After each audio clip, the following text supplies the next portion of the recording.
So the green ones are the ones that are going to be really easy to do with the current Ethereum tech stack. The red ones are hard to do with the Ethereum tech stack. And then the ones with a pepper are controversial opinions. Starting from the top left, inclusion lists. So the previous block includes a list of transaction hashes, which the next block, in order to be considered for validity or for the fork choice rule, must include those transactions. This is a censorship resistance mechanism, assuming that subsequent blocks validators have independent economic interests. This game theoretically produces censorship resistance. Also, as a cool side effect, if you have based rollups, this also produces cross-chain atomic composability for based L2s. Pretty cool. Isolated validators.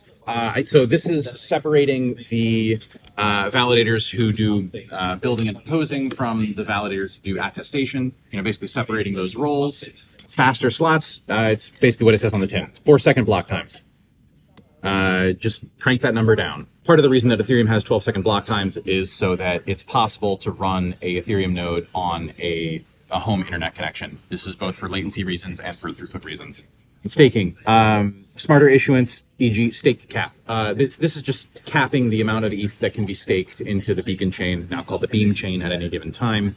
Some people are mad that if the block gas base fee goes below 23 for too long, then Ethereum goes inflationary. People don't like this. So by capping the issuance, by capping the stake, makes Ethereum ultrasound money again. Then we have smaller validators, 32 ETH, kind of a lot of ETH.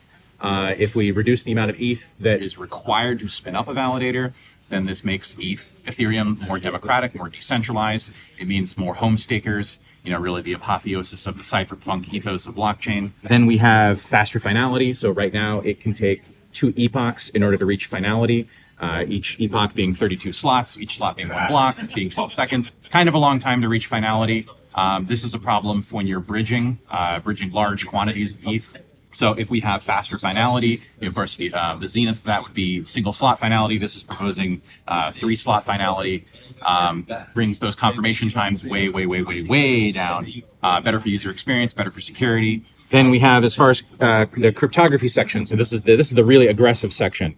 So chain snarkification. So just for the consensus layer state transition function, we want to put that in a snark, and then rather than having the beacon chain have to verify the entire state transition validity, you actually just validate a snark over that, much more computationally efficient.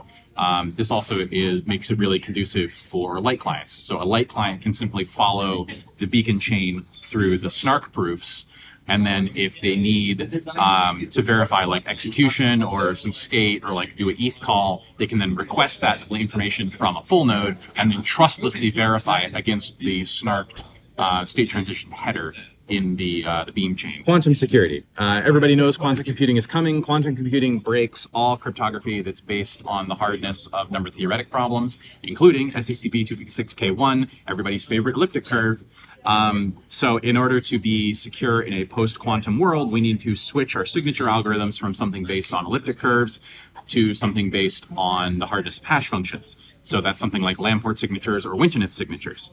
That, of course, goes along with the snarkification of the consensus layer state transition function. We can't use like a BLS 12381 curve, some sort of pairing frenetic elliptic curve anymore. We have to use something like a Stark or a hash-based zero-knowledge proof.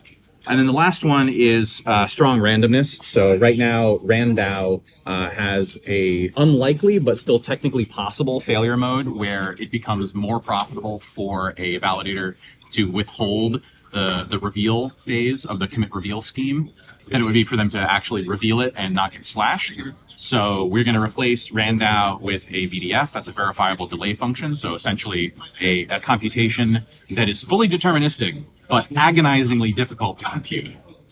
So you publish the input to your VDF in block 1, and maybe it takes 10 more blocks to actually compute the output of the VDF, and then you publish the output of the VDF in block 10, along with a proof that that's correct.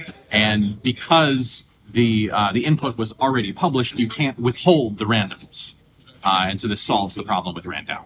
And that's the beam chain.